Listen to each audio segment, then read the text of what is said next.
Buenas tardes, ¿cómo están?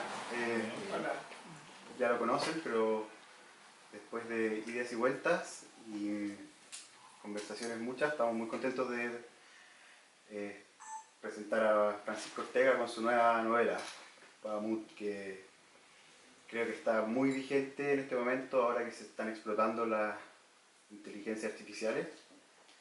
Una novela que encuentro muy curiosa la descripción que hace, justo que sale en la contraportada, una historia sobre el futuro. Y primero felicitarte, Pancho, por súper buena novela, la leí en un par de días, lo pasé súper bien. Y invitarte a que nos cuentes un poco sobre tu libro. Y a mí siempre me interesa saber de dónde viene la inspiración para este libro. Antes de comenzar la conversación, voy a leer un extracto del libro, a ver si alcanzamos a leer un capítulo entero, son capítulos cortos, que lo escogí porque está ambientado por acá cerca, en los Andes. Lo que pasa es que en el año 2038, los Andes es parte de una sola ciudad que se llama AMAR, Área Metropolitana Andes-Rancagua, porque ocurrieron cosas. Y es el capítulo 12, está narrado por Miranda, 14 de septiembre del 2038.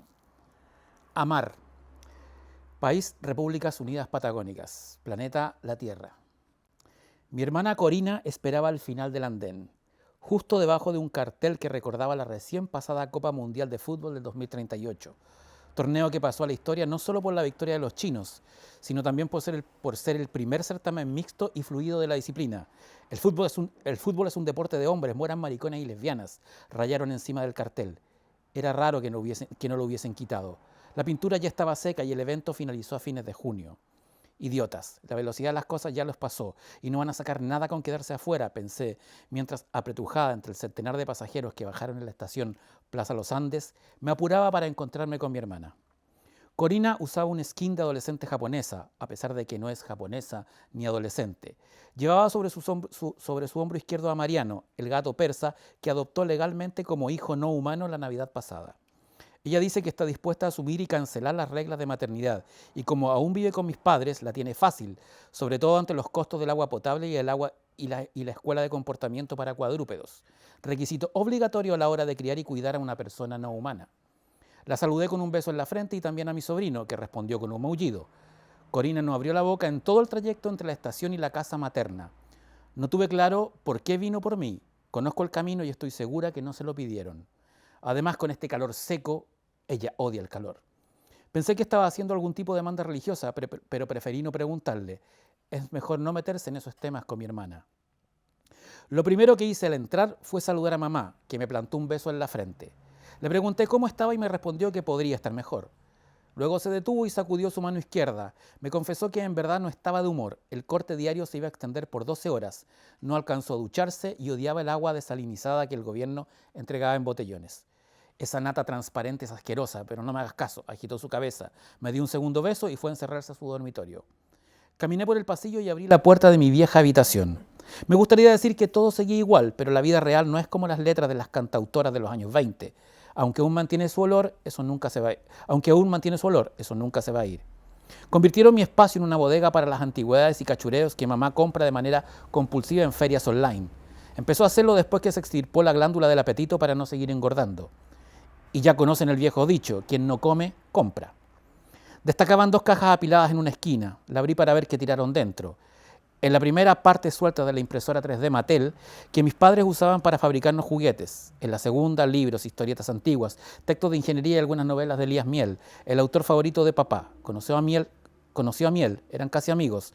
Hasta lo acompañé a su funeral. Qué trágico todo eso. Mi padre estaba en la terraza, recostado sobre su hamaca y bajo un lujoso ventilador de vapor.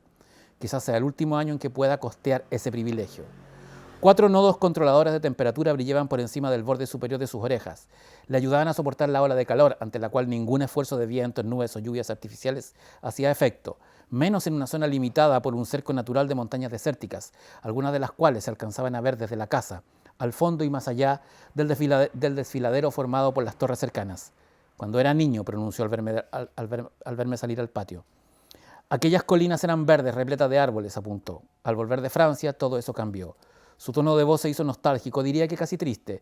Insisto en el casi porque sin la lectura de expresiones es fácil saber qué ocurre en la mente de una persona, pero con mi padre no voy a usarla. Jamás me he atrevido a leer su cabeza. Las aplicaciones no se utilizan con los seres queridos, me advirtió un amigo, y yo le creo a ese amigo. Desde entonces reservo a Sonia para gente nueva y posibles citas. Entonces, ¿escuchaste mi mensaje?, le pregunté. Por algo estás aquí, me contestó, mientras se sentaba en la hamaca y desenrollaba un lector portátil abriéndolo sobre sus rodillas como si fuera un viejo periódico. Alcancé a leer un titular acerca de movimientos sociales en la autonomía mapuche, algo respecto del grupo revolucionario Un Neguembilu. Esto podría ser una reunión en Neura, resoplé. No hace mal visitar la casa de tu familia, la casa de mis padres, remarqué. También existe en el Neuroverso, los tengo a todos descargados. No es lo mismo y lo sabes, Sonia no es hábil con los olores. Era verdad. Mi padre palpó por encima de un pliego de papel inteligente e hizo aparecer una fotografía de Samón Belinsky. Ya la conocía, fue usada en la portada de la desaparecida Paréntesis cuando lo entrevistaron en el 2027 para la primera activación de Sonia y también en la contratapa de El Futurista. Maduro pero guapo. La verdad es que siempre me han gustado los hombres de más de 40. Mi último novio, un exobiólogo finlandés radicado en la Antártica, era mayor que papá. Salomón es un personaje complejo, pero siempre lo fue, siguió papá. Yo te envié todo lo que sé de él, lo revisé, incluso visité los lugares. 2 veces subrayé, pero necesito oírlo de ti. ¿No es lo mismo acaso? La metanarración es fundamental en el diseño de un perfil polimedial. Requiero de tus emociones en primer plano para replicarlas a posterior. ¿Emociones?, repitió él. Sí, insistí. Salomón Belinsky era tu amigo. La base de mi trabajo es social y la amistad es una de las relaciones más potentes, sobre todo la que se da entre hombres. Lo homoerótico pasivo de la masculinidad. No era mi amigo. Fue en persona a buscarnos a Francia. Yo diría que sí lo era. Me extendí para forzar el registro de sus expresiones. Aproveché de guiñarle a Sonia que quitara esa oferta de pasajes a Francia. En realidad fue Alex, su pareja de entonces. Pregúntale a tu mamá, eran buenas amigas. Conozco todo de Alex Urquhart, como todo el mundo conoce, y la adoro como todo el mundo la adora. ¿Podemos ir a lo que necesito?, me planteé. Yo le resultaba necesario en el organigrama de su sección en la EOU, exhaló. Salomón no tenía amigos, tenía gente utilitaria. No necesitaba leerlo. Era obvio que llevaba un asunto muy personal con Belinsky. También que más de un punto se estaba guardando, como si me probara. No era la primera vez que lo hacía. Cuando era niña solía actuar de esa manera conmigo, sobre todo cuando le pedía algo o necesitaba que me cargara un extra en la criptobilletera bajo la uña de mi índice derecho. Continuemos en ese tema. Lo que sientes al hablar de un tipo que lo básico te utilizó. Primero cuéntame cómo va la escritura de películas y series. Eludió mi pregunta. No las escribo, solo corrijo, adorno y traspaso los borradores que me envían los servidores de China, Brasil y Kazajstán a los drafts finales de los estudios de Bollywood. En lo básico completo lo que aún no pueden hacer las IA creativas. Un trabajo en extinción, como el tuyo hace 10 años. Pensé en agregar, pero me contuve. China, Brasil y Kazajstán, repitió mi padre. Es que de ahí son los principales clientes, le expliqué. También tengo un par de Irán y 2 pakistaní. Hasta el año pasado trabajaba para España, pero bueno, todos sabemos lo que está pasando allá. Musulmanes fanáticos. Papá, levanté la voz. ¿Qué?, alzó su tono en respuesta. ¿Vas a ponerte como tu madre otra vez con esa corrección política y mojigata de los años 20, que la islamofobia y todo ese rezo? Ya viste lo que nos pasó. Quise que notara mi mirada de reprobación. A papá le dio igual. No es la islamofobia, es supervivencia, se defendió. Solo digo que no todos los islámicos y musulmanes son iguales. Claro que no todos son iguales. Estos ni siquiera son árabes, regañó. Los que hacen ruido y daño son el problema y pagan justo por pecadores. Así ha sido siempre y nunca va a cambiar. Van a terminar quemando toda Europa en esta secta fina. Acuérdate de lo que te digo. Apretó su rostro. El golpe teocrático de Madrid lo tenía afectado. Remembranzas de París, de la toma de Bruselas, instantáneas de amigos españoles, imágenes de muertos apilados. ¿Oíste lo de Brasil? Pues te aviso que la ola llegó a este lado del planeta y será igual que en Francia. Vendrán primero por los raros, torcí una mueca. Te salvaste. Y luego por los gobiernos, las libertades y los derechos civiles básicos. Nadie se va a salvar, votó aire con resignación. Tal vez así algunos aprendan, bajó la voz con tristeza. Tuvimos que perder Occidente para valorar Occidente, suspiró. Somos latinoamericanos, no occidentales. Nuestra audiencia es occidental, te guste o no. No hemos perdido Occidente, exagerado. Traté de bajarlo. ¿No? Me clavó una mirada en un punto medio entre lo severo y lo cariñoso. La derecha conservadora, que hace 15 años se pavoneaba como guardiana de la cultura cristiana, acabó abrazada al Islam más fundamentalista cuando se dio cuenta de que la fe de nuestros padres ya no le servía. Los teocráticos españoles eran de misa diaria, ahora solo se cambiaron de templo. ¿Has oído a nuestros republicanos liberales hablar de los valores familiares musulmanes? ¿Lo dices por los gringos? Los gringos no existen, hija. Hace 15 años les metieron en la cabeza que los colegios, universidades y museos eran centros de adoctrinamiento de un marxismo imaginario y los imbéciles se la creyeron. Dejaron de educar a sus niños y los llevaron de regreso al campo. Aquí y ahora Estados Unidos no son más que 400 millones de miedosos, ignorantes y analfabetos que solo saben fabricar armas, suspiró. Soy un poco más optimista que tú, papá. Solo un poco y porque eres joven. Yo miro el mundo y no veo más que el reloj del apocalipsis marcando las 12 en punto. Tragó aire y al hacerlo se mordió los labios. Por un lado todo lo que acabamos de hablar y por otro el fin de la República Popular China entierra para siempre el ataúd de la izquierda tradicional. No soy comunista, nunca me gustaron los comunistas, lo sabes, pero estaban ahí, hacían su trabajo y mantenían el equilibrio político. Proscribirlos a ambos lados del Atlántico solo por ambiciones económicas fue tirar el primer dominó, sopló. Y perdimos. No le respondí.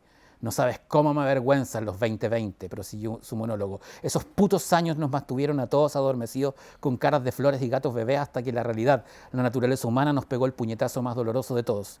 En absoluto, regañó. Cuando algunos lo advertíamos, nos miraban como parias, nos trataban de eurocentristas blancos o nos funaban en redes sociales. Ya nadie funa a nadie, porque si lo hacen se van a la cárcel. No es cambio de actitud, es miedo, reacción. Agradécele a Sonia. Trabajé en el diseño de Sonia. Ese es mi agradecimiento. Fuimos tan tontos, Miranda. Bajó la vista con nostalgia. Aceptamos de construir sin cuestionar, aterrados ante el discurso imperante. Dejamos de aprender del pasado porque ese pasado lastimaba las sensibilidades de grupos y disidencias. A tropezones entendimos que la neutralidad no existe y que siempre hay alguien que quedará marginado, querámoslo o no. Miranda. Otra vez remarcó mi nombre. Todo siempre se da vueltas, es circular. En el 2020, las amigas feministas de tu madre gritaban en redes y marchas que todos los hombres heterosexuales eran violadores e iban a caer. Hoy, en septiembre del 2038, llegar a insinuar que todos somos algo así es un discurso de odio. Bajó la velocidad de su ventilador de vapor. No está bien ni está mal, así es el orden de las cosas, de la naturaleza, pirámide alimenticia aplicada a la sociedad. En esos años le dimos la espalda a nuestra herencia y al hacerlo le abrimos la frontera a los bárbaros. Volvió a levantar la vista. Y los primeros en caer fueron los grupos y disidencias que protegíamos. Qué horror y error fue poner la empatía por sobre la razón. Dostoyevsky nos lo advirtió. La falsa tolerancia amedrentó y enmudeció a los inteligentes y le dio voz a los estúpidos. Y ahora todo es razón y simple. Las personas como yo somos más respetadas y tenemos más derechas que nunca en la historia humana. Pero la concepción oficial volvió a ser biológica y binaria. ¿Y de quién es la culpa de ese retroceso, hija? Preferí no abrir la boca. Cada vez que veo las caras de los inmigrantes que llegan de Europa y vivo las noticias de lo que pasa en Barcelona, Roma o Bilbao, pienso que tal vez sea bueno volver a misa, reencontrarnos con el Dios cristiano para evitar el fin de nuestra civilización. Eres ateo, lo miré. Nadie es tan ateo, sopló. ¿Te pasa algo, papá? La edad, eludió. Si le pasaba algo, no me lo iba a decir. Tengo derecho a desahogarme. Vale, no he dicho lo contrario. Le mostré las palmas en son de paz. En fin, resopló papá antes de regresar de manera inesperada al tema de los guiones. ¿Sigues cambiando escenas? Los finales, subrayé. Pero solo cuando me parecen malos. Todos los robots creativos tienen serios problemas con el tercer acto.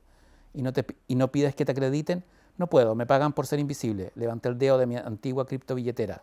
Pero queda el gusto. ¿Gusto? Claro, asentí. El gusto de ser la responsable de 4 de las 10 películas indias más taquilleras del año pasado, 2 de las cuales están entre las 5 más rentables de la historia. ¿Cuáles? Sabes que no puedo decirte a menos que estemos en medio del desierto, lejos de paredes y calles inteligentes con demasiados oídos y ojos. Miré hacia el vecino desfiladero de rascacielos. Un overcóptero revoloteaba entre las terrazas. Además, no es tan difícil adivinar cuáles fueron. Estamos a 500 metros del desierto, sonrió. Le regresé otra sonrisa. Todo este país es un desierto, al menos hasta el Maule. Precisó y luego siguió. Pero el gusto y el ego, hija, no dan para pagar las cuentas. La vida es cara. Debo usar mis talentos en lo que me ofrezcan y pagan bien por los perfiles polimediales, sea el tema que sea. Con 3 que produzca en un año, llego a diciembre con números azules. Números azules, repitió él, pensando en voz alta. ¿Podemos regresar a Salomón Belinsky y cambiar la conversación? Estamos en Salomón Belinsky, fue categórico. Solo días después entendería a cabalidad su comentario. Seguí con mi contraataque. Te pregunté por lo que sentías frente a un tipo que, de acuerdo a tus propias palabras, solo te utilizó. Utilizó a todo el planeta, acentuó para luego bajar el tono de la voz. Él y sus socios, suspiró. Hay algo que no te he contado. Es una de las dos razones por las cuales te hice venir. Te escucho, respiré hondo, guardando lo de las dos razones. Casualidades, hija, suspiró. A veces son muy macabras. Dios, o quien sea que está allá arriba, es un guionista con un perverso sentido del humor. Ayer, una hora antes de que me escribieras preguntándome por él, recibí una carta suya. Resucitó. Quedé en blanco. Sumando todas las partes de mi presente modelo para armar a la última palabra que el hombre más importante de mi vida había ocupado. Resucitar. ¿Estás seguro de que era él? Es decir, Salomón Belinsky lleva 10 años desaparecido. Tartamudeé. Digo, fui buscando justificaciones. También pudo tratarse de una máquina, una simulación en Neuroverso, de un tercero haciendo una broma. Desde hace 20 años que se puede programar una aplicación de mensajería para que continúe tu vida después de muerto. Antes de Sonia incluso. Mi amigo Ferdinand, el que se suicidó en febrero, ¿te acuerdas? Papá asintió. Él lo hizo. De vez en cuando intercambiamos audios en Neura, casi siempre los viernes, poco antes de medianoche. Fue Salomón. Padre interrumpió mi divagación. Lo hice muy seguro, estoy muy seguro. Lo miré y guardé silencio. Mencionaste 2 razones para hacerme venir, le recordé. Mi padre esbozó una mueca incómoda. ¿Cuál es la segunda? Salomón aceptó a que te juntes con él. ¿Va a abrir su casa en Neura? No, en el mundo real. No, en el mundo real, Miranda, subrayó. Mañana viajo a reunirme con él y tú vienes conmigo. Muchas gracias por escuchar la lectura del capítulo. Ese es como el espíritu de Bahamut, que es una novela larga, una novela que yo me demoré mucho en escribir, 7 años. No es que haya estado escribiendo los 7 años solo la novela, entre medio aparecieron otros libros, pero este es un libro que a mí me tenía obsesionado desde los 13 años, cuando leí Fundación y leí Duna. Y me pasó que en mi adolescencia nerd dije, algún día quiero escribir una novela como Duna o como Fundación. Y empecé a tomar apuntes durante mucho tiempo y inventar cosas que no sabía si iba a concretar alguna vez. Y el año 2016 yo firmé contrato por esta novela con Planeta.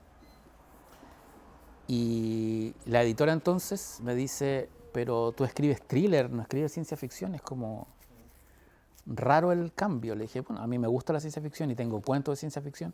Dijo, pero lo que nos estás proponiendo es una novela súper riesgosa, o sea, ¿la va a entender alguien? No sé. Pero me firmé con esta revista, por este libro con una condición, que fue escribir una tercera parte para Logia, que fue El Cáliz Secreto. Esa fue la condición de este libro y que finalmente se demoró mucho en salir. Y entre las cosas que... El libro yo lo terminé el año pasado y estaba editado, una primera edición estaba lista en abril del año pasado, pero yo fui parte de un proyecto mexicano que se llamaba Latinoamérica Bizarra. Salió el libro Chile Bizarro. Entonces, Planeta dijo, es mejor tirarlo 6 meses para que no compitas contigo mismo. Pero además, tenemos una oferta por Bahamut. Que no salga por Planeta, sino que salga por el sello Minotauro, que es el sello de ciencia ficción de Planeta. Así que fue muy... A la larga fue mejor que saliera por Minotauro, porque es una novela muy Minotauro. Además es como un honor estar en la misma colección de de Ray Bradbury, de Lovecraft, de Tolkien. Es súper como un gran poder, conlleva una gran responsabilidad. Y ocurrió que cuando yo estaba trabajando con esta novela, que uno de sus narradores es una inteligencia artificial, yo estaba trabajando con Julio Rojas, con el autor de Caso 63, en un guión de una serie que se llama Familia de Medianoche, que la van a poder ver a partir de agosto por Apple. Y con Julio ya llevamos varias series de televisión trabajando juntos. Y la primera, a lo mejor alguien la vio, está en Lionsgate de Apple también, que se llama El Refugio, que es una serie sobre una invasión alien a México. Y Julio estaba súper metido con la inteligencia artificial y me dice, te quiero mostrar algo que se llama ChatGTP. ChatGPT, que es la IA, que es la que está de moda hoy día, pero entonces estaba en beta y estaba solo en inglés. Yo le pido el libro, el manuscrito a Planeta y les digo, como el libro va a salir en 6 meses más, ¿por qué no me dejas editar las partes donde habla la inteligencia artificial usando una inteligencia artificial a ver qué sale? Así que hay páginas de este libro, sobre todo los primeros diálogos de Natalia con Salomón, que están corregidos por una inteligencia artificial, hablando como una inteligencia artificial. Así que dentro de todo el atraso de este libro fue bien categórico. Ahora, yo no digo que sea brujo. ¿Y cambiaba mucho? No, pero me sirvió, por ejemplo, para mezclar el alemán, ocupar distintos idiomas. Yo no digo que sea brujo, pero pasó algo con este libro. Con este libro pasaron 2 cosas.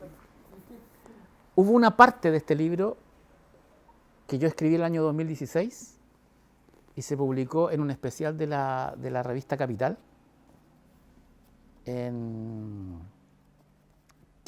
es parte de lo que les leí, la parte del 2038, porque la revista Capital me pidió hacer el 2016 cumplían 20 años y hacer que imaginara cómo iba a ser Chile el 2036.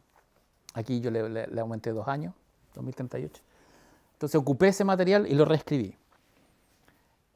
Y en el 2016 hay 2 cosas que escribí, 3 cosas que se escribí y se cumplieron. Que iba a haber un plebiscito por una nueva constitución y no se iba a lograr una nueva constitución en los años 20, sino que la constitución definitiva iba a ser el año 2033, que Boric iba a ser presidente de Chile y que la Tercera Guerra Mundial iba a empezar cuando Rusia empezara a recuperar su república, que iba a ocurrir antes del 2023. Espero que no se cumplan otros de los vaticinios, como el gran terremoto del 2029, que raja Santiago, o como el gran crash. ¿Les puedo leer algunos vaticinios de...? Tiene una cronología de eventos. Por ejemplo, el 2028, Pacto de Canaán sella la alianza entre Israel y Palestina y crea el nuevo Estado de Canaán. El 1 de mayo del 2028, Al-Alm ataca y destruye el Vaticano mediante un bombardeo termobárico, iniciando las hostilidades agresivas entre Occidente y la esfera islámica. Comienzo del proceso que llevará a la Tercera Guerra Mundial. China hace oficial la conquista de Marte. Caída conjunta de las bolsas de Tokio, Londres, Shanghái y Nueva York conduce a la Segunda Gran Depresión, la mayor y más devastadora crisis monetaria de la historia de la humanidad. El problema del narcoestado en Chile y Argentina se convierte en guerra civil. Salomón Belinsky desaparece. 2029, gran terremoto de Santiago de Chile. Temperatura del mundo sube 3 grados, segundo aterrizaje chino en Marte. 2030, La fundación de Nueva Cuba y el inicio de la reforma política china rebota en que las ideologías socialistas y marxistas sean proscritas en Occidente. Decisión impulsada por los regímenes de derecha que gobiernan la mayor parte de América y Europa. La suma entre la crisis socioeconómica de la robótica y la Segunda Gran Depresión lleva a los mayores índices de desempleo desde antes de la Revolución Industrial. Se firman los primeros protocolos de Montevideo para regular las inteligencias no humanas. Fin de la guerra civil narcoestado y organización y privatización del nuevo ejército de los Andes en Chile y Argentina. 2031. Segunda pandemia, gripe de Berlín, afecta solo a Europa y mata a 1/3 de la población menor de 40 años del viejo continente. El inicio de la Segunda Revolución China comienza con el desmantelamiento de la República Popular China y el fusilamiento de todos los jerarcas del Partido Comunista. 2032. Santiago de Chile se reconstruye y refunda como AMAR, Área Metropolitana Andes-Rancagua. China establece la base marciana de Xinjiaosu, tomando control soberano de Marte. Cae Corea del Norte como reacción a la Segunda Revolución China. 2033. Constitución del 33, anexión federal y fundación de las Repúblicas Unidas Patagónicas entre Chile, Argentina, Uruguay y Paraguay. El Gualmapu, en el sur de Chile y Argentina, es declarado autonomía política. Las 2 Coreas se unen bajo el régimen democrático de Seúl. 2034. No, eso no es tan impactante. 2035. La crisis socioeconómica de la robótica se convierte en pandemia de salud mental. Los índices de suicidio por cesantía son devastadores. Se calcula que 7 de 10 personas mayores de 40 años se han quitado la vida en los últimos 5 años por razones laborales. En Marte, el desastre Jin Xiaozun suspende la exploración del planeta rojo. 2036. La posdepresión del 2028 se intensifica en una inflación devastadora en el primer mundo. Países como España e Italia retroceden al subdesarrollo. En la región norte de Sudamérica es refundada la Gran Colombia, Estado federado compuesto por Ecuador, Colombia, Venezuela y Panamá. Perú y Bolivia se declaran neutrales a las uniones latinoamericanas. El precio del agua potable alcanza su máximo histórico. 2037, golpe de Estado Islámico en España, con el apoyo de partidos conservadores de derecha. Alam comienza a actuar en Brasil. Los cortes de agua de 4 o 5 horas diarias se convierten en norma en el 80% de los países del mundo. 2038, guerra civil en Nueva Cuba, invasión a París e inicio oficial de la Tercera Guerra Mundial. Reaparece Salomón Belinsky, termina la Segunda Revolución China. La nación asiática se rearma bajo el nombre de China secas, en un régimen federal democrático de ideología capitalista neoliberal. Hacia fines de año anexan Taiwán como Estado asociado. 2039, tercera pandemia. Gran gripe de California, desastre sanitario global que se extenderá por 3 años. La guerra civil cubana es ganada por el bloque de derecha republicana pro anexión a los Estados Unidos. Toma de Bruselas propicia el derrumbe de la Unión Europea. 2040, el mar sube 50 centímetros. Nueva Cuba es anexada a los Estados Unidos de América en carácter de libre asociado, similar a Puerto Rico. La Gran Colombia invade Guyana, Surinam y Guyana Francesa. 2042, primera mención teórica del elemento 224. La soberanía de las Guyanas pasa al control de la Gran Colombia. 2043, inicio de la caída de Europa. 2044, se patenta, desarrolla y realizan los primeros experimentos de Terram mediante organismos nanotecnológicos virales de alta velocidad. 2047, conflicto del agua, disolución de las Repúblicas Unidas Patagónicas. La EOU se desbanda y se divide en una serie de empresas independientes. 2048, la Tercera Guerra Mundial se transforma finalmente en guerra nuclear, con el mutuo ataque a Bagdad y a Manchester. La crisis dura 7 días y conduce al primer tratado de paz del proceso. 2049, inicio de la década olvidable, los peores años del siglo XXI, un retroceso social, político y económico que lleva a Occidente de vuelta a la década de 1950. Las pocas ideas progresistas supervivientes tras el fin del socialismo desaparecen bajo un conservadurismo dogmático y moral absoluto. Ideas de derecha y centro gobiernan todas las naciones al oeste del planeta. 2050, guerra civil en la Gran Colombia, Panamá, Colombia, Ecuador y Venezuela vuelven a ser independientes. Las Guyanas permanecen anexadas a Venezuela. 2061, tras décadas de proscripción e invisibilidad, los movimientos marxistas, socialistas y comunistas comienzan a reaparecer en Occidente. Especial impacto es la obra del filósofo estadounidense Frank Villalobos, quien en su texto New World Mankind cimenta las bases del llamado metasocialismo, la ideología de izquierda progresista más fuerte en los próximos siglos y que conducirá al regreso de la Unión Soviética. 2065, Terram, ahora Corporación Terram, comienza a teorizar sobre terraformar la Tierra para detener de manera definitiva el calentamiento global y la crisis climática. 2070, Corporación Terram realiza experimentos exitosos terraformando el desierto de Atacama. 2093, Andes consigue sintetizar el elemento 224, lo que permite controlar agujeros de gusano según los protocolos de la ecuación Narcés-Yadav. 2097, se identifica el primer planeta externo dentro de la nube de Oort, un gigante gaseoso que es bautizado E1 y que 3 años después se renombra como Kubrick en honor a Stanley Kubrick. 2098, se inicia la era de la narrativa política. Hay como un listado de eventos hasta el 2000, eventos que fueron, que no es solo imaginación. Yo para esta novela, en estos 7 años que me demoré trabajarla, tuve asesoría de mucha gente, chilena y extranjera, desde astrónomos y astrofísicos.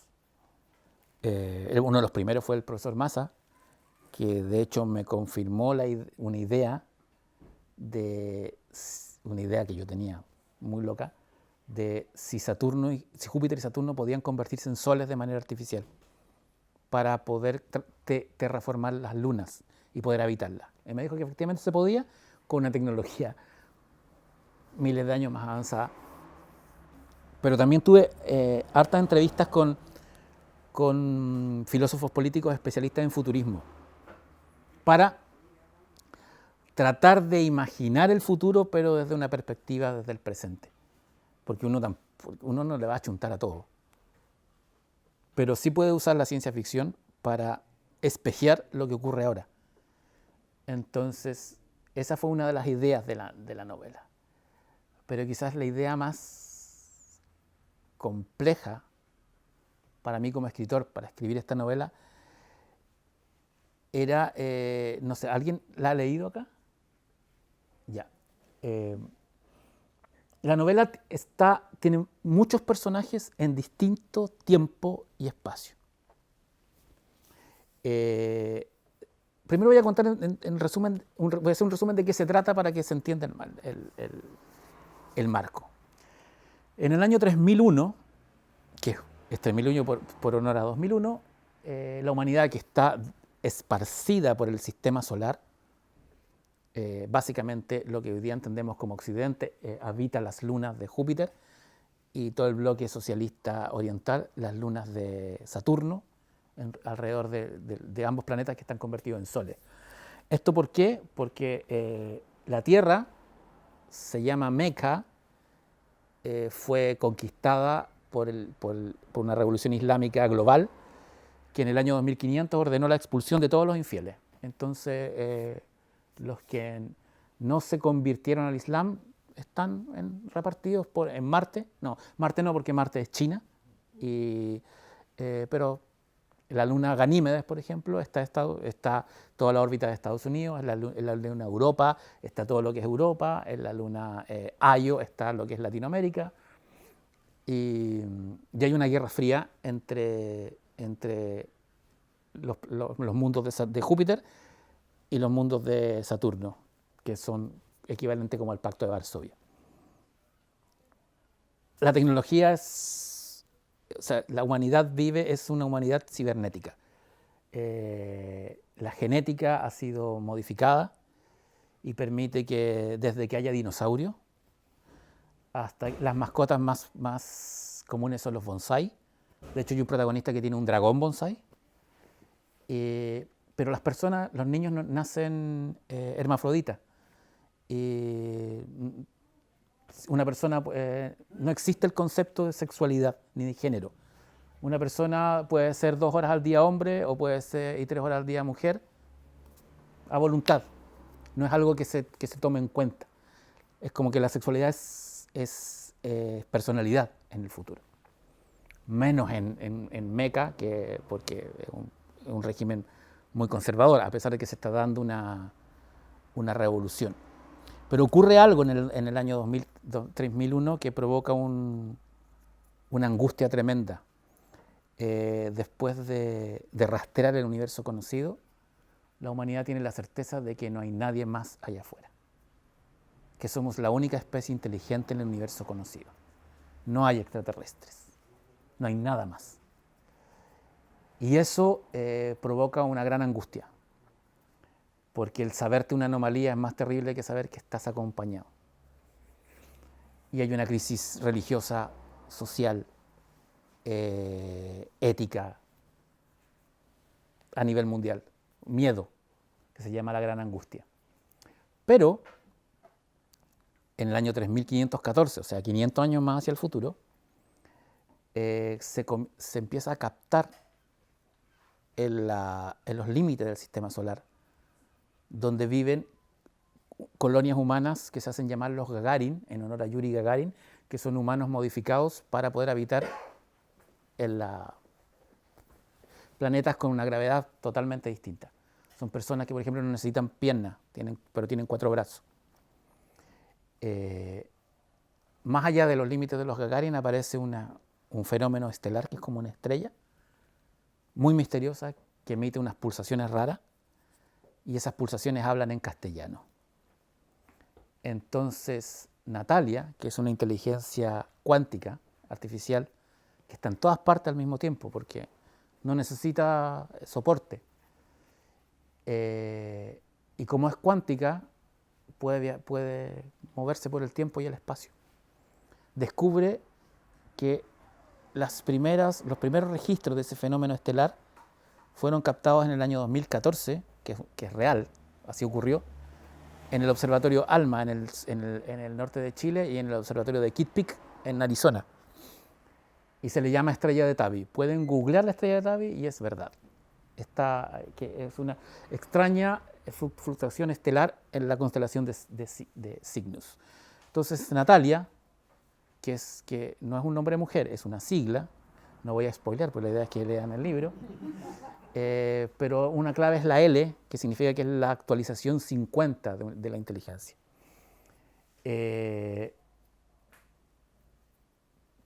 Toma control de WhatsApp en el año 2014. También en un evento que es real, que es la gran caída de WhatsApp del 22 de febrero del año 2014, que hasta el día de hoy nadie se explica qué pasó con WhatsApp ese día. Es un misterio de la era digital. En la ficción de la novela lo que ocurre es que Natalia toma control de WhatsApp para poder comunicarse con determinadas personas, con 240 personas que están involucradas en el descubrimiento de la estrella de Tabby, que es lo que en el futuro se llama problema Bahamut. Entonces lo que hace Natalia es tratar de resolver ese problema, pero en ese problema se da cuenta que su naturaleza le va a obligar a crearse a sí misma.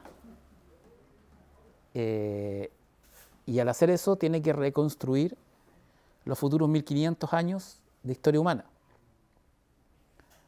Ahora, la novela parte de una tesis que el tiempo no es lineal, sino que es esférico. Estamos en una pelota. Entonces, ¿cómo traspasar esa idea de tiempo a un libro? Entonces yo dije, yo quiero hacer un libro en 4 dimensiones, pero el libro no puede tener 4 dimensiones, tiene 3 dimensiones nomás. Y en una primera versión era un libro donde estaba la historia ocurría en el 2014, terminaba en el 2014, empezaba en el 2038, terminaba en el 2038. Sí. Pero a mí no me dejaba conforme, porque quería que el libro tuviera forma. Y que la forma del libro tuviera que ver con la trama. Así que se me ocurrió desordenarlo. Y es un libro donde, si bien hay una sola historia lineal, no hay un solo narrador. El narrador va cambiando, pero el tiempo va cambiando. Entonces hay una historia que ocurre en el 2014, pero cuando termina el capítulo saltamos al año 3514. Y cuando termina el capítulo volvemos al año 3001. Y cuando termina el capítulo vamos al 2038. Porque eso me permitía estructurar el libro como sin la existencia del tiempo, donde todo puede estar revuelto. Y eso fue lo más difícil, lograr que el libro se pudiera leer y entender con esos cambios temporales tan drásticos y tan violentos. Y parece que funcionó, porque por lo menos los lectores que han leído el libro han dicho que se lee muy bien y que además ese tiempo fragmentado provoque una curiosidad en el lector, que quieren saber qué pasa después. Entonces ayuda a acelerar la lectura. Y esa fue la construcción del libro en su forma. Y luego vino diseñar el futuro. Yo quería que esta fuera una novela de ciencia ficción dura. Tradicionalmente en ciencia ficción se habla de ciencia ficción blanda y ciencia ficción dura. La blanda es la que tiene más libertades fantásticas e ideas. La Guerra de las Galaxias es una película, es una historia de ciencia ficción blanda. Pero yo quería que fuera muy científica. Entonces hay capítulos donde hay una batalla en el espacio. Pero la batalla en el espacio es con reglas de la física. Por lo tanto, hay 2 naves disparándose cañonazos. Pero no tiene acción, porque un cañonazo se demora 12 horas el proyectil en llegar a la nave. Pero como en el espacio las naves en el fondo se mueven por gravedad, el gran problema es que tú no puedes esquivarlas. Eso que vemos en las películas como Star Trek, que las naves es imposible. La nave al ir en línea recta aunque tú le disparas y por 12, aunque el proyectil se demore 12 horas, le va a pegar. No hay manera de sobrevivir a eso. Entonces, el capítulo de la batalla espacial es cómo se prepara la tripulación del Ark Royal, que es la nave británica, para sí o sí recibir el impacto que le disparó la Ekaterina Zhukov, que es el vagón de guerra ruso. Eso también me llevó a diseñar cómo serían las naves en este futuro. Y básicamente todos tienen el mismo diseño, un vagón. Son unas cajas sin forma, cajas cuadradas, que pueden ser de pasajeros, de carga, de guerra. Y son todas iguales, el mismo diseño. Y otra cosa que tuve que proteger, cómo hacer mundos terraformados. Porque una cosa es poder crear, bueno, en la novela hay una partícula con la que bombardean las nubes que hace que en determinado tiempo haya agua. Pero ¿cómo solucionar el problema de los campos magnéticos en los planetas y en las lunas? Y entonces acá entrevistas con astrónomos, con físicos, diseñando una malla. Entonces acá tienen una malla de paralelos y meridianos que mantienen los campos de estos mundos artificiales. Y el resto fue espejear el presente. O sea, es bien poco probable que vuelva a la Unión Soviética, pero a mí me servía que volviera a la Unión Soviética en este futuro y que la Unión Soviética tuviera una órbita política en los mundos de Saturno, mientras Estados Unidos sigue teniendo una órbita política muy potente en los mundos en Júpiter. Entonces ahí hay como una tensión que se está desarrollando mientras esta inteligencia artificial busca respuestas metafísicas acerca de lo que está pasando en los límites del sistema solar. Entonces, yo creo que por eso me demoré tanto en escribirla, porque como autor, traté de ser extremadamente ambicioso. Y no sé si funcionó, pero en mi cabeza sí funcionó. Y eso, así fue como terminé Bahamut, cuyo nombre durante mucho tiempo fue Behemoth, que es lo mismo. Bahamut y Behemoth es lo mismo. Pero Bahamut es el nombre original. Es el monstruo marino que soporta sobre su espalda el peso del universo. Pero se llama Bahamut no solo por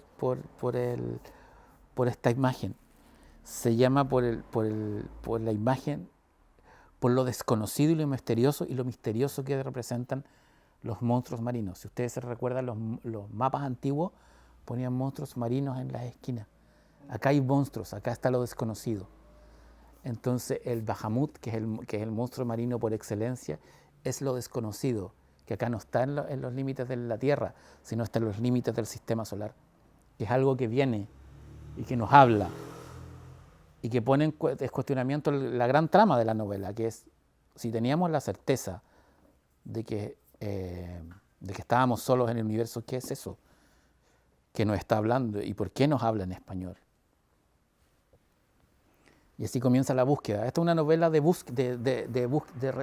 resolución de misterio. Yo no diría que tiene un antagonista, no tiene un villano.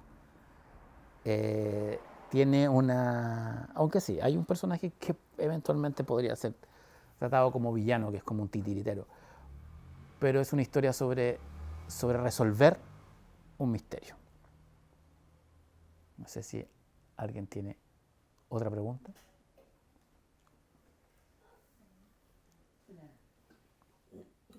Yo tengo una pregunta, ¿es como para qué tipo de edad? ¿Como para adolescentes igual? ¿Para toda la edad? Yo creo que es un libro que desde los 12 años para arriba. ¿12? Sí, yo leí Duna y Fundación a los 12 años y es una novela que tiene mucho de Fundación y de Dune, en el sentido de que tiene una cosa como de expansión y además, bueno, sí, tiene una ayuda a memoria al final que tiene un glosario de términos, porque si alguien quiere saber, y de todo, la Gran Colombia, por ejemplo, ecranoplano. Y además tiene lo que les leí hace un rato, pues la cronología. Podemos leer más cosas terribles del futuro. Disculpa primero por llegar tarde. No, no.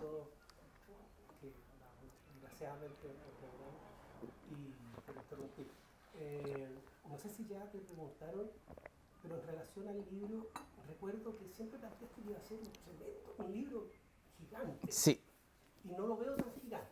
pero tiene 500 páginas, que igual es No, harto. sí, por supuesto, pero ¿cómo es? ¿Por qué? ¿Fue un proceso tuyo de ir como de alguna manera comprimiendo el libro? Yo pensé que este libro iba a tener más de 1000 páginas. Yo también. Ahora tiene el manuscrito tiene 800 y se cortó muy poco. Lo que pasa es que tiene letra súper chiquitita porque el precio del papel está cada vez más grande, está cada vez más caro, y entonces fue como que lo apretamos un poquito. No, es muy difícil que este libro tenga precuela o secuela, porque es un libro que es redondo en sí mismo. Tiene abre y cierra, y al mismo tiempo es un libro que yo no sé si me embarcaría a escribir algo así de nuevo. Y a mí de verdad este libro me dejó muy, muy cansado, me dejó como agotado de ideas. Pero es- que te posiciona distinto, porque he escuchado críticas muy positivas. Sí, Como, o sea, yo a he ver, seguido toda tu carrera, he Sí. leído todos tus libros. No, no lo he leído, lo vi en Oscar ahora. Escuchando que estabas tú acá. Pero las críticas y todo, como que con este libro te posicionan ya como que llegaste a un buen lugar. o sea, a mí me ha sorprendido. De todos los libros que yo he sacado en ficción, este es el libro que tiene mejores críticas. Y es el libro que más rápido se ha vendido, por lo menos en Santiago, después de Logia. O sea, yo pensé que este libro iba a ser ciencia ficción dura. No es un género que se lea mucho en Chile, y ya tiene una segunda edición, con lo cual aproveché de corregir algunas repeticiones de palabras y cosas así que aparecen de pronto. Y también hay un error. El mapa, por ejemplo, tiene un error que ahora que se va a arreglar en la segunda temporada. Estoy trabajando guiones y como que segunda temporada. Pero sí, yo estoy sorprendido del... A mí lo que me asustaba era encontrar que el libro era muy... Lo corregí tanto porque sentía que la historia era súper hostil, podía ser muy hostil, en el sentido de que no tiene un personaje general. Pero tú empecé a tener confianza con el trabajo de las editoras. Este libro tuvo 2 editoras, una chilena y otra española. Y lo entendieron de una, y empatizaron con los personajes. Y yo les dije, ya, pero resúmeme el libro en 2 líneas. Y me dijeron, es una inteligencia artificial del futuro que descubre un misterio, y que ese misterio se resuelve 1500 años antes. Entonces, cuando se puede resumir una historia de esta envergadura en 2 líneas de esa manera, pues, ya, ok. Es un chat GPT.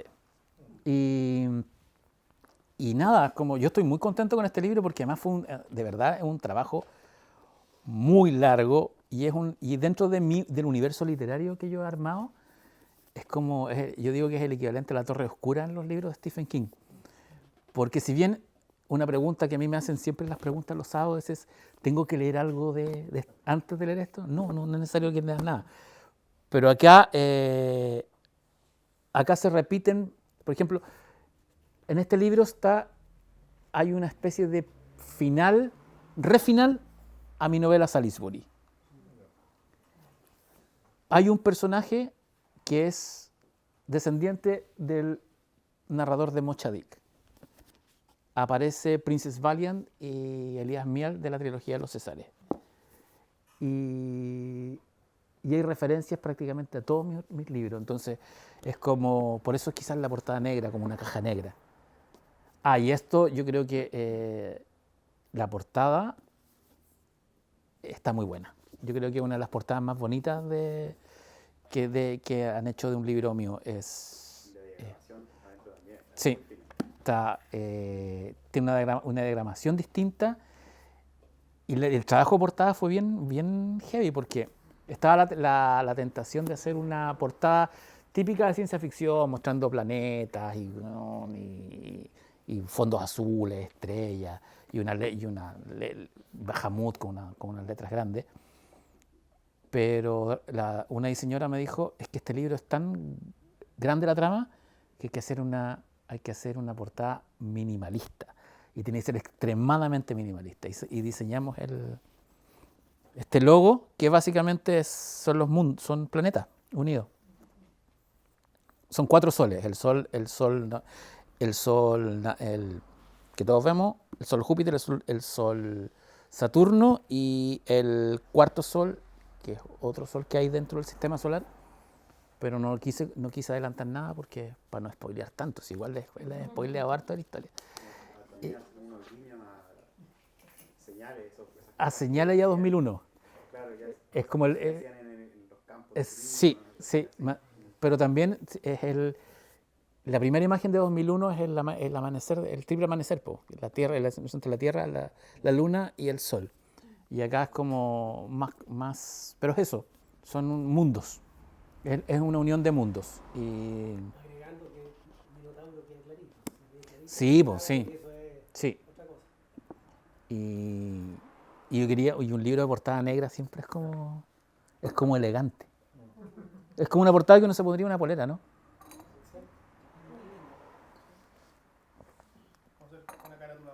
Sí.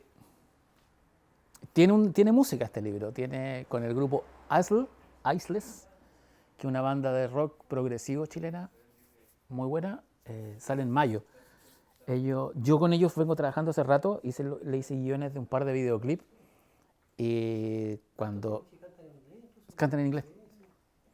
Y ellos me dijeron, ya, pero ¿cuánto nos cobráis por los guiones de los videoclips? Le dije, no, sabes que yo estoy haciendo una novela que es como grande y te voy a cobrar en una canción. Y como es banda rock progresivo, hicieron una canción de 30 minutos, así que es como tener un disco. Que sale en mayo, que es un tema dividido en varias partes, es instrumental, es básicamente instrumental. Que quedó como una mezcla entre Pink Floyd y Hans Zimmer, así que bacán. ¿Se va a llamar igual?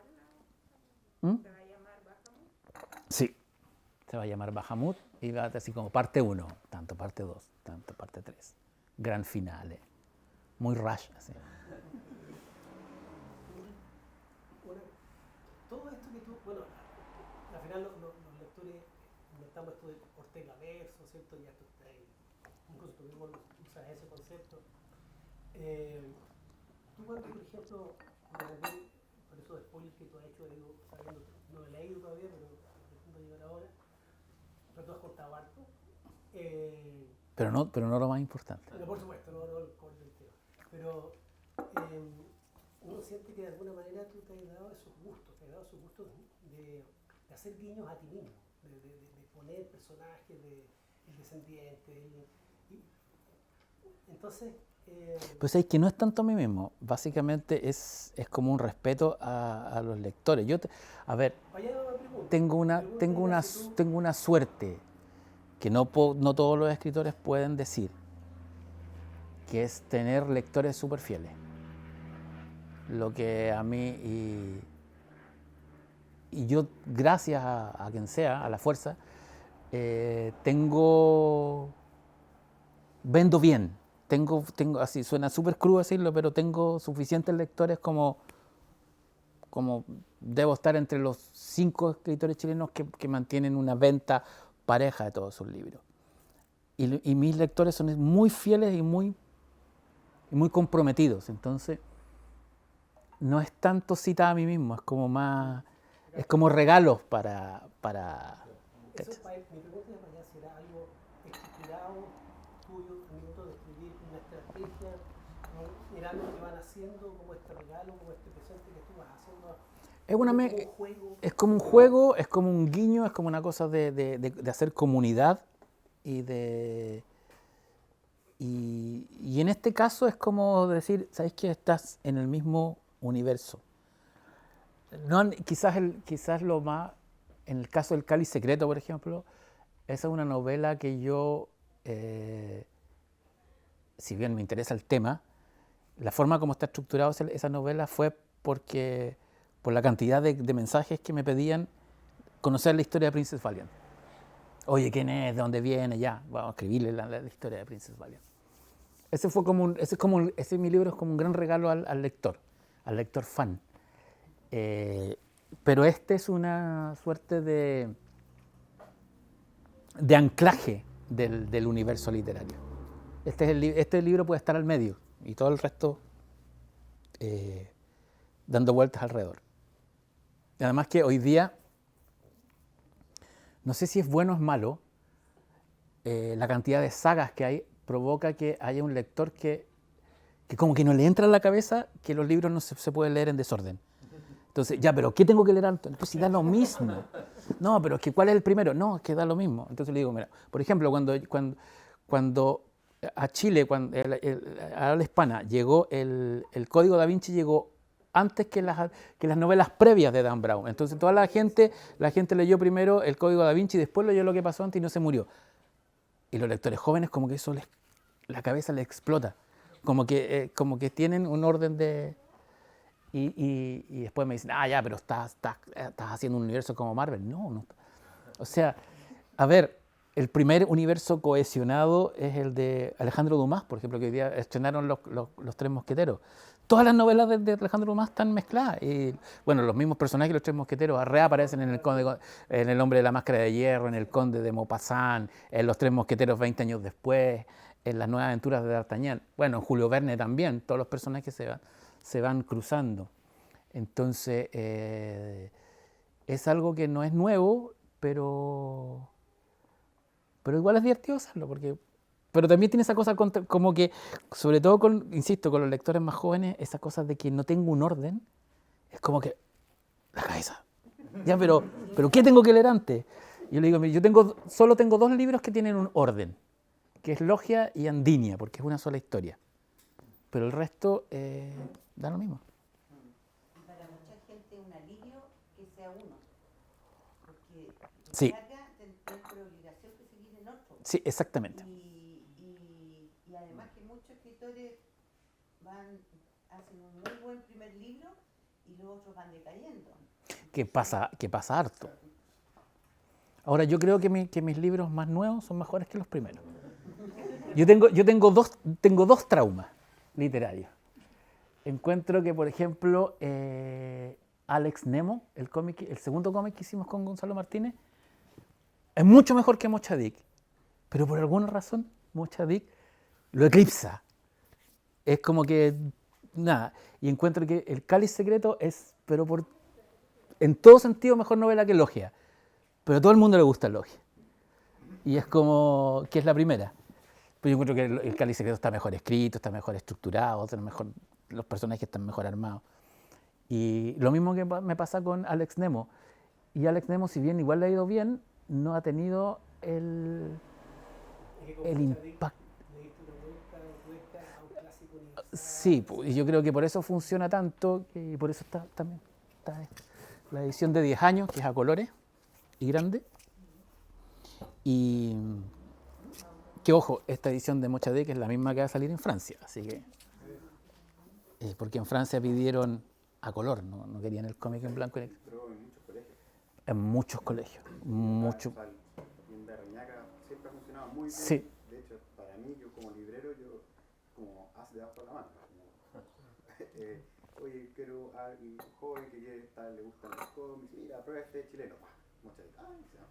Y hay un dato sobre esta edición de Mochadik. Editorial Planeta se equivocó y está más barato de lo que tenía que ser. Este libro tenía que costar 25 lucas y está como a 17, 18. Sí. De hecho, está solo 3 lucas más caro que el normal. Y cuando se dieron cuenta, pero weón, ¿quién fue que se equivocó en el precio? Así que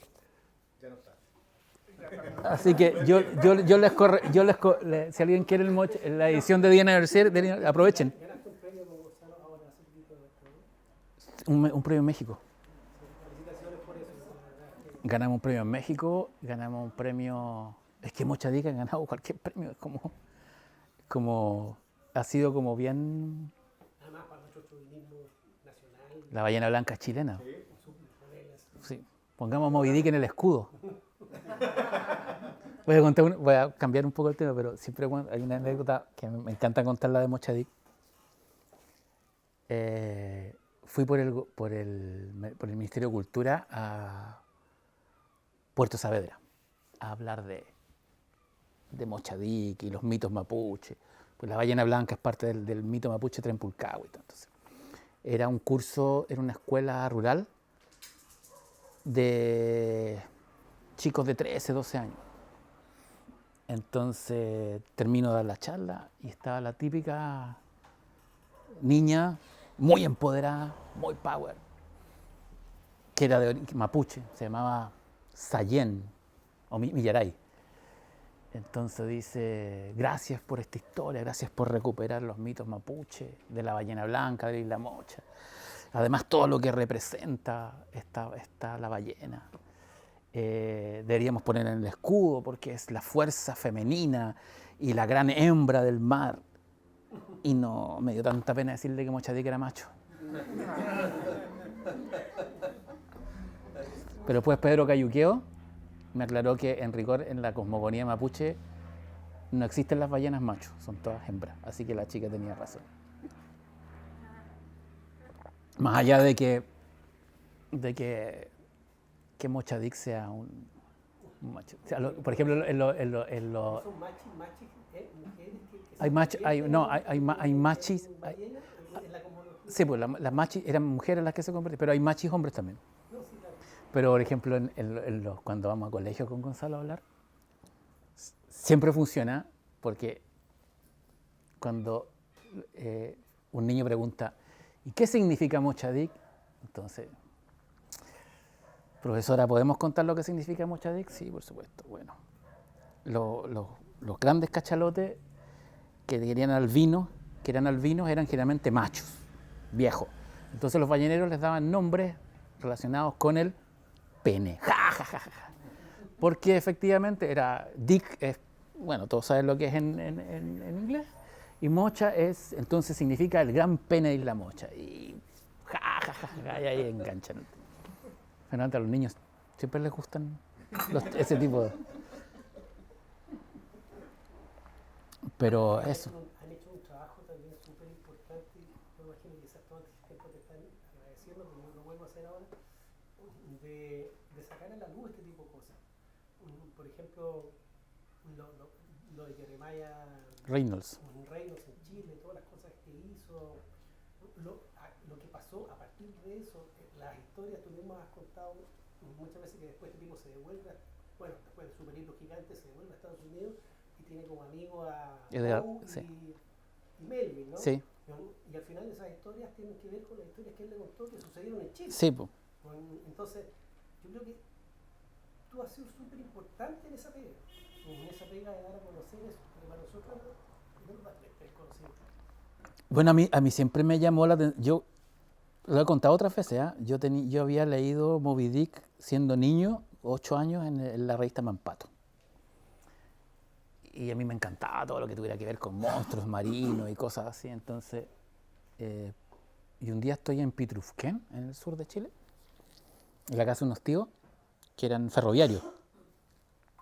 Típicas casas de jefe de estación. Y en esa casa, además que el tío Vicente tenía como 13 hijos y tenía un baño, entonces había que hacer fila para ir al baño. Y ahí tenían un revistero en el baño. Y en ese revistero yo encuentro porque uno habían revistas en el baño antes, pues uno tenía teléfono para entrar. Y yo agarro, por esas casualidades de la vida, unas selecciones del Reader Digest, que era de septiembre del 57, todavía la tengo, por eso me acuerdo la fecha, y ahí había un reportaje que se llamaba Yo maté a Moby Dick, y ahí yo descubrí que Moby Dick era chilena. Y mi profesora de castellano no me creía. Y yo me robé la revista, no, en rigor me la regalaron y se la mostré. Y yo dije, algún día voy a contar la historia de la ballena blanca, que Moby Dick es chilena. Y mucho tiempo me llamó la atención. De hecho, cuando yo trabajé en el Mercurio busqué datos y se habían escrito solo 2 artículos sobre el tema. Y luego,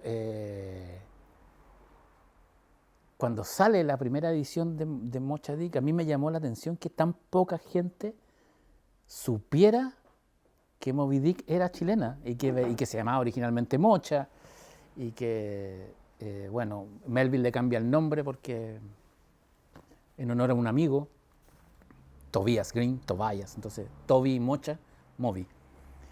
Como que nos robaron la ballena blanca. Entonces, yo creo que por eso funciona Mocha Dick, porque en el fondo hay una cosa de, oye, el monstruo marino más grande de la literatura es chileno. Y Es eso. una locura que siempre aparezca en Chile. Yo te he escuchado en el podcast, en otros lados, gente, incluso invitados tuyos, que dicen lo mismo. Siempre, las primeras, por ejemplo, apariciones ovnis del moderna, de la era moderna, Sí, en el norte de Chile. sí, en Copiapó. Estamos en el, disculpen, en el culo del mundo, culo es una palabra española, castiza, en el culo del mundo, y todas estas mitologías, estas cosas han partido, muchas de ellas, digamos, en Chile, ¿no? Es un fenómeno que yo encuentro que es muy extraño. Yo creo que tiene que ver porque por estar precisamente en el sur del sur. Es como perdidos. No más que. Creo que tú tenías una pregunta, ¿no? Sí, pero no, ya. Ah, Oye, sí. cuando partiste la entrevista dijiste en un momento que habías entrevistado a hartos físicos, astrónomos, me imagino también cientistas políticos o sociólogos, filósofos. ¿Hubo alguno que te dijera algo del futuro que te dijera, no, ya, No, nadie te dice eso. Mira, te puedo. que Sí. no habéis podido dormir esa noche y decir, vamos? No. Quizás el que más me. No que no me haya dejado sin dormir ni nada, pero fue el astrónomo norteamericano Avi Loeb, el que escribió el libro Extraterrestre, el que como tiene un nombre raro, Wanu, es él. Y esta estructura como alargada, que parece una nave de Robotech, exacto. Y básicamente yo a él le pregunté sobre las posibilidades de que no hubiera nadie más en el universo, que la humanidad fuera una anomalía, que era el tema del libro. Y me dijo 2 cosas. Uno, que es más probable que seamos una anomalía a que haya más especies. Porque aunque el universo está lleno de soles y lugares, las condiciones que se dan en la Tierra son tan especiales que es como que es un rajazo que existamos. Pero por otro lado, las dimensiones del universo son tan vastas que es probable que estemos llenos de civilizaciones, pero como el tiempo no es lineal, quizás están en distintos puntos espaciotemporales y por eso no hacen contacto. Aunque él defiende la teoría de que siempre se llama Oumuamua es posiblemente un objeto artificial que nos visita de cuando en cuando, una especie de gran sonda. Como rama de Clark, exactamente. Pero sí, esa fue como la conversación más interesante sobre politólogos, sobre todo un gringo. Lo que más se repetía era la caída de Europa, que a Europa le quedan 30 años y que eventualmente se va a venir abajo y porque está muy demasiado viejo. Sí, eso decían que claro, de Europa ya se estaba abriendo. De hecho, yo la otra estaba pensando cuando creo que en un podcast también Sí. se habla un poco de eso. No me acuerdo bien bueno, alguna parte lo vi que Sí. lo mencionó. Y lo otro es que uno me mencionó la caída de China, que hay una cosa que está pasando hoy día en China, que si bien es un polos económicos súper grandes, se están quedando viejos. Porque el control de natalidad en China ha sido tan fuerte que no hay niños en China. Y el otro problema que tiene China es que el centro de China es estéril. El desierto chino no tiene recursos naturales como lo tiene el desierto de Chile. Así que no tienen suficientes recursos naturales, entonces eventualmente se van a empezar van a colapsar dentro de sí mismos. ¿Cómo puede ser posible que, o sea, no sé, pase así como en esta película Niños del Hombre? Uh-huh. ¿Puede hacer eso con tanta... Es que todo puede pasar. Es que claro, eso es lo que también uno llega como a pensarlo de repente, sí, cuando uno escucha así que pasara así de repente en cierta parte del mundo, no sé, en algún país X, ya por alguna... Ya sobrevivimos la pandemia, los que sobrevivimos, y gracias a eso. Pero ¿qué pasará si eso trae una secuela? Es que yo creo que, ¿sabéis qué? Más allá de que sobrevivamos a la pandemia, hay un montón de cosas que todavía no tenemos claro. O sea, no es discurso antivacunas ni nada, pero todavía no sabemos qué nos va a pasar con las dosis de vacunas que nos pusimos. Y es muy probable que sigan habiendo pandemias y vamos a tener que acostumbrarnos a estos virus. ¿Es loco? ¿No les pasa a ustedes que sienten que perdimos 2 años? Cuando uno dice, oye, no, fui a... A mí el otro día me sorprendí, hablando con unos amigos, decía, no, yo estuve en Alemania hace 2 años. No, me dijo, ¿estuviste hace 4 años? Claro que estuve hace 4 años en Alemania. Porque hubo 2 años que son en banda, que no... Los últimos recuerdos son 2019, ¿sí? De 2019. Como que estallido social y de ahí... Se acabaron los recuerdos. Y se acabaron, ¿no? De hecho hay mucha gente que dice que lo mejor que podríamos hacer es volver a hacernos los locos nomás y decir, no, estamos en el 2018. Así, claro. Pero claro, no podemos hacer eso. No. No se puede hacer eso. Aunque lo quisieran, no sé, que fuéramos a molestar a las monedas y decir, oiga, atrásenos y de la historia de todo el resto que hemos avanzado, que se borre, no. Pero el tiempo no es lineal. Pero el tiempo no es lineal, exactamente. Y podemos bajar, ir atrás y evitar el COVID-19, no. Igual. Yo creo que igual es raro, ¿eh? Durante mucho tiempo un montón de teóricos decían que si la humanidad se enfrentaba a un enemigo común, iba a cambiar, y íbamos a ser más buenos, íbamos a dejar de lado nuestras diferencias. Y no pasó nada. ¿Ah? ¿Alguna otra? Somos los optimistas de siempre. Sí. Yo soy bien optimista, pero últimamente me he puesto más negro. De hecho, en esta novela, a pesar de todo, cuando les leí la cronología, son un montón de hechos siniestros. ¿Qué pasa?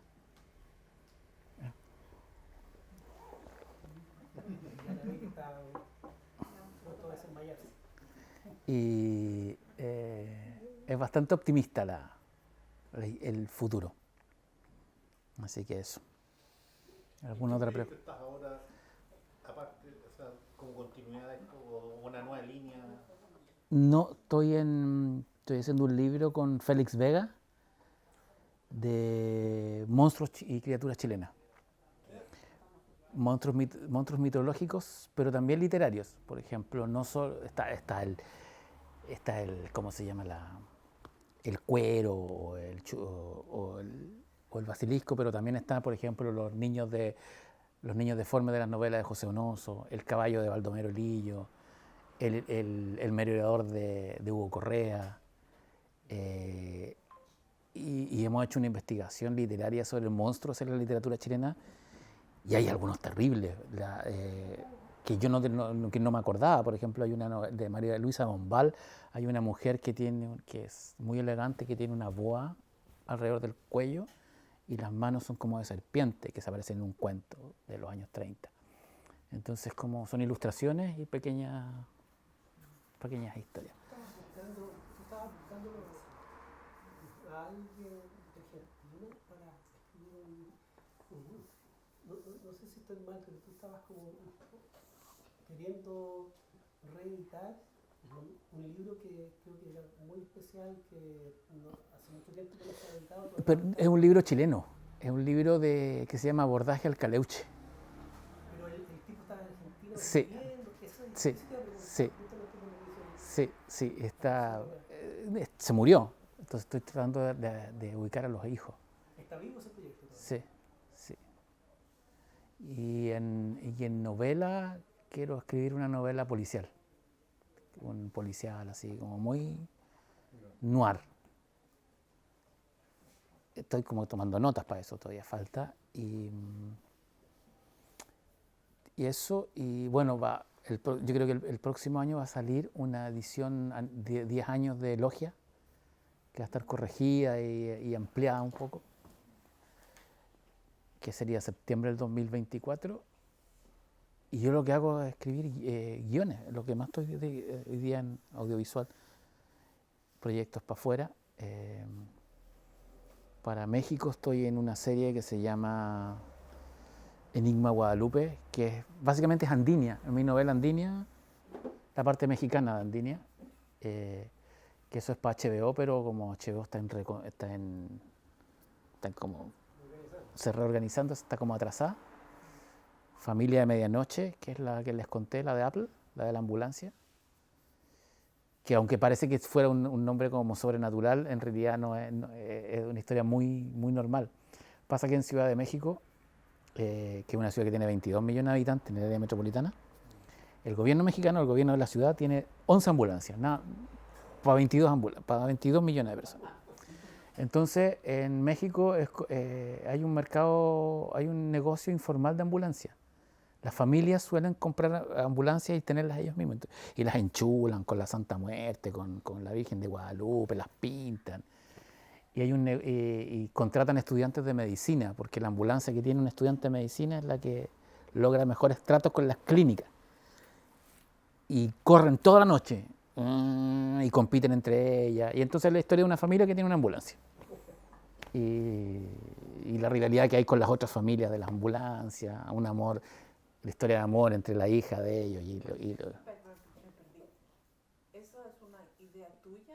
No. ¿O en México sucede realmente? Sucede realmente. Y de hecho la serie está basada en un documental que se llama Familia de Medianoche, y que la está haciendo Apple con Fábula, y somos 4 guionistas, 2 mexicanos y 2 chilenos.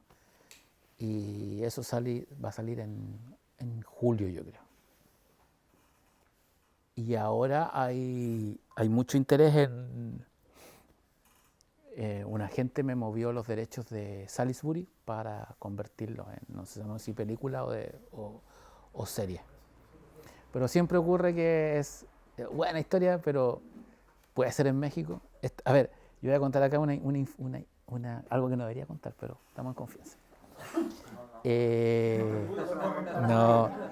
Lo que pasa es que siempre dicen que el cine y las series chilenas siempre hacen cosas de Pinochet o de Allende.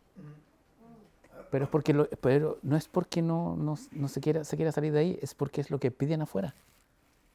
O sea, yo una vez presenté un proyecto sobre una serie policial con los brujos de Chiloé a Netflix, y les gustó. Y dijeron, sí, pero puede ser en México, pero como si en México no existe Chiloé, no importa. Es que en Chile son demasiado pocos. Si es de Pinochet o Allende, comprado. Si no, mexicaniza o colombiana. Porque lo único que nos interesa de Chile es Allende o Pinochet. Así que no es cool cuando dicen, no, que los cineastas chilenos no saben. No, es que de verdad fuera lo único que les interesa es Allende y Pinochet. El resto uno puede... Por ejemplo, la serie que hice con Julio Rojas para Lionsgate, El Refugio. Era una serie ambientada en Chile sobre llegada a los aliens y una familia en el campo. La zona central está rodeada de alienígenas. La compraron, pero con actores mexicanos y en México, porque en Chile somos demasiado pocos. Ese es el gran problema que tiene Chile. Somos demasiado pocos. No somos mercado. Excepto si es Pinochet o Allende, que eso le interesa a todo el mundo. Hay que hacer series escandinavas de Finlandia, de Noruega. Sí, pero lo que pasa es que los escandinavos además se quieren mucho. Piensa que Suecia tiene... Son universales. Sí. Es lo mismo que pasa con el Millennium de... Sí, pero es que, mira, el caso de Millennium es muy heavy. Suecia tiene 2 millones de habitantes. La trilogía Millennium, solo en Suecia, vendió 1.800.000 ejemplares. O sea, solo 200.000 suecos no compraron el libro. Es como Islandia con los 300.000 habitantes. Claro, acá en Chile un libro exitoso vende con suerte 30.000 ejemplares. Con suerte.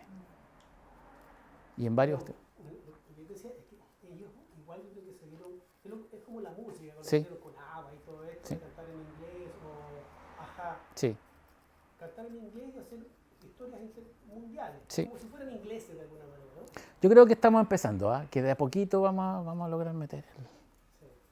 Brujería, por ejemplo, la película esta, que está súper buena. eso podría Sí. Y ponemos a Pedro Pascal de protagonista. está bonito. Sí, con Pedro Pascal todo funciona. Además, todo el mundo quiere a Pedro Pascal. Pedro Pascal. Pero es caro Pedro Pascal hoy día, no llegaré. Está demasiado taquillero, pues es como. O sea, somos muy pocos para comprar ese tipo de... Sí. No solo eso, somos muy pocos.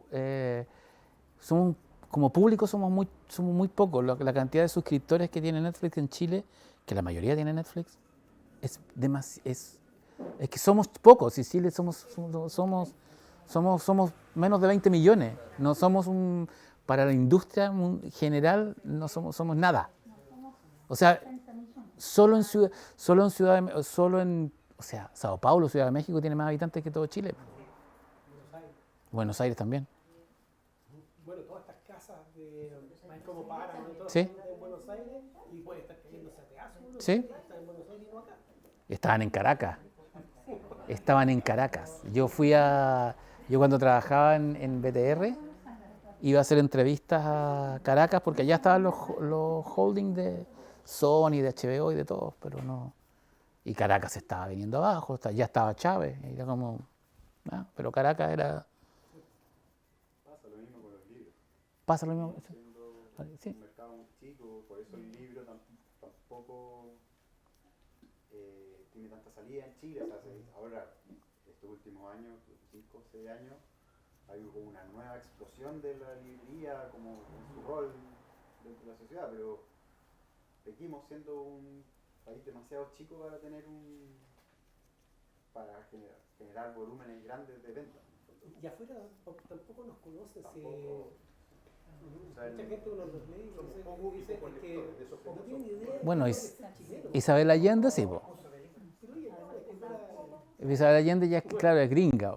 Y Neruda, como que sí, nos conocen muy poco y yo diría que el último escritor chileno de exportación que hubo fue Bolaño. Bolaño, y después no ha habido nadie que tenga un impacto como transversal. por años que vivió en México y Que era en España. sí, exactamente. Pero por ejemplo, claro, el precio del libro en Chile, ¿es tan caro? No es tan caro. Si el libro en Chile no es tan caro. Y hoy día estamos al mismo precio de Argentina.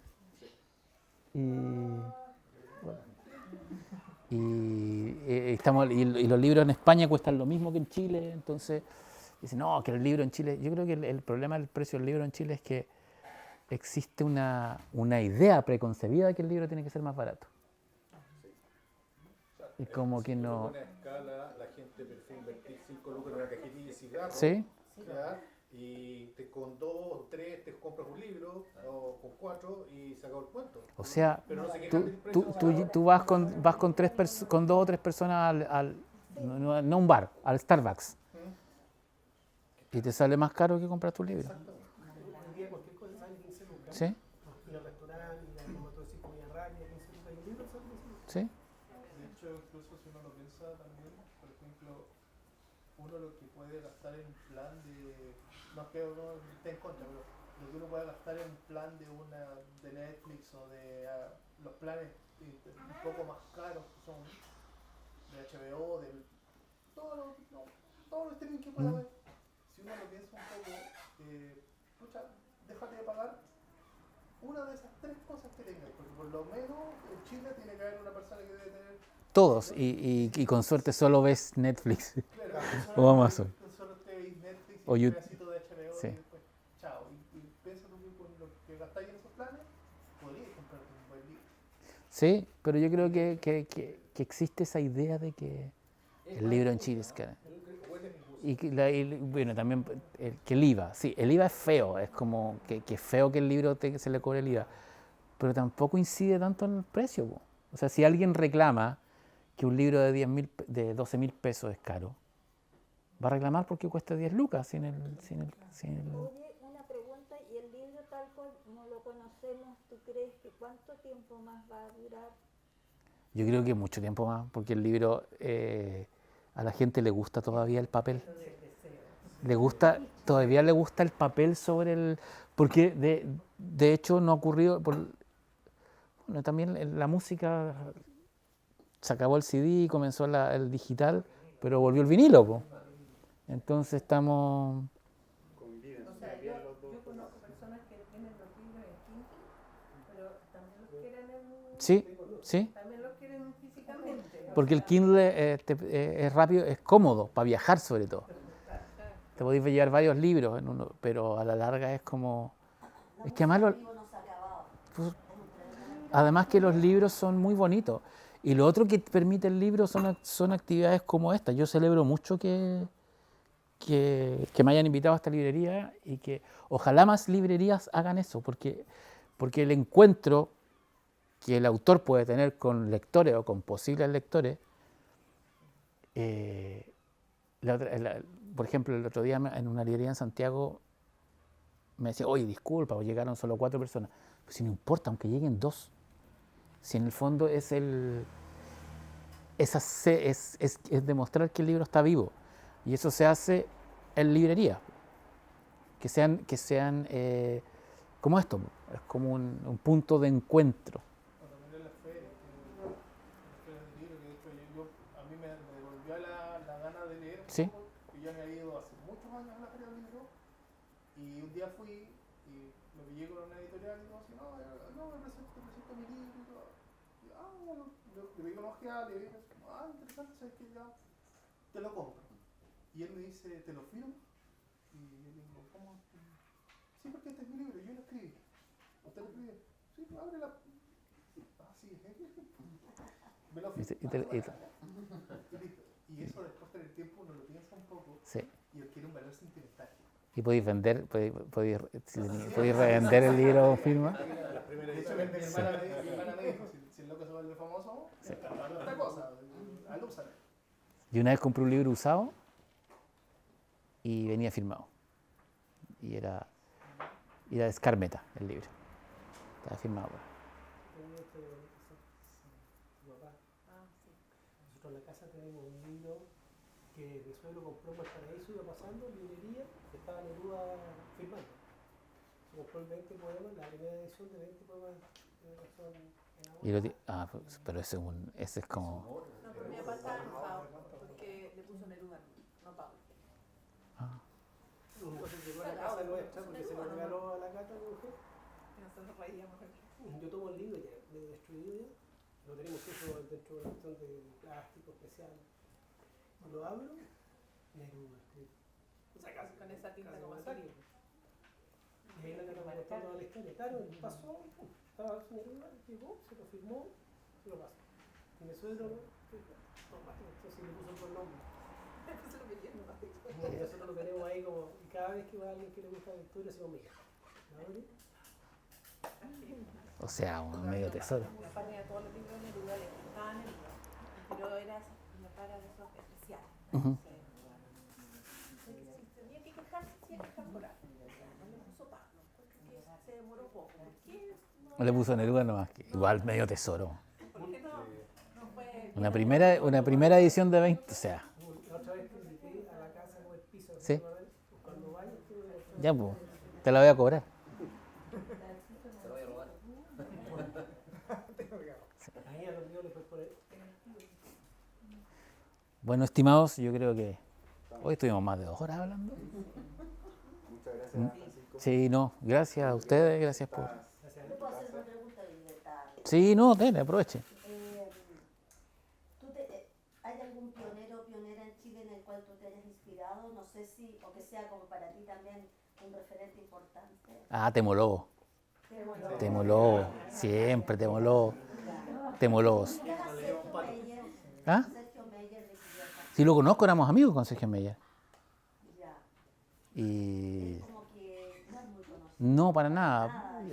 Pero es que, claro, Un libro que está perdido, sí, es imposible ubicarlo. muy difícil. A mí una vez me lo trataron de vender, pero me cobraban como 150 lucas. ¿Lo encontraste? En Valparaíso. No te puedo. Yo andaba recorriendo la típica feria, la de la... ¿Cómo se llama la que está ahí cerca? Sí. No, la que está frente a no la de Argentina, esa. Y había un librero y uno me dijo, oye, yo te conozco a ti, tú eres escritor, tengo algo, 150.000 pesos. ¿Y qué es lo que es? El libro inédito de Sergio Meyer. Pero era mucha plata, 150 lucas, y además quería efectivo, hoy día nadie anda con efectivo.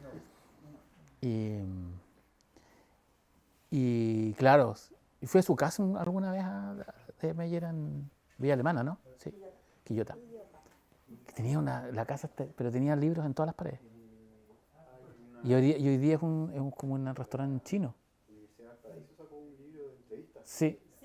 De hecho, yo escribí el prólogo a ese libro. Sí. Era muy caballero. Era muy caballero, se vestía como del siglo XIX. Sí, yo en base a esa entrevista me gustó mucho, leí ese libro. Sí. Entonces, por eso te pregunté también. Sergio. Si hubo alguna huella de él en la literatura. No, o sea, nos conocimos y nos teníamos cariño. Nos juntamos en Santiago, acá también. Murió muy joven él, como el Sergio Meyer. Me parece la última pregunta que te he hecho. Yo siento que de alguna manera las personas como yo, todos acá, hombres como de mediana edad, nacidos y criados en Star Wars y todo eso, yo siento que con los libros tuyos uno de alguna manera se identifica desde el punto de vista que uno siente que es como el libro que hubiera escrito uno. Ah, qué bonito, sí, sí, gracias. Y si uno, pero es verdad, si uno te sigue en las redes sociales, en los podcasts y toda la cosa, muchas veces escucharse casi como hablando uno mismo, por los gustos,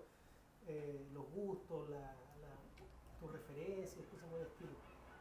Entonces, veo que te sorprendió un poco eso. Pero yo te quería preguntar si tú sabías que de alguna manera eras tú, o tenías conciencia de que de alguna manera representaba a este grupo de nerds, geeks, como yo, como muchos que te seguimos. O sea, ¿Tenía alguna sensación? un poquito.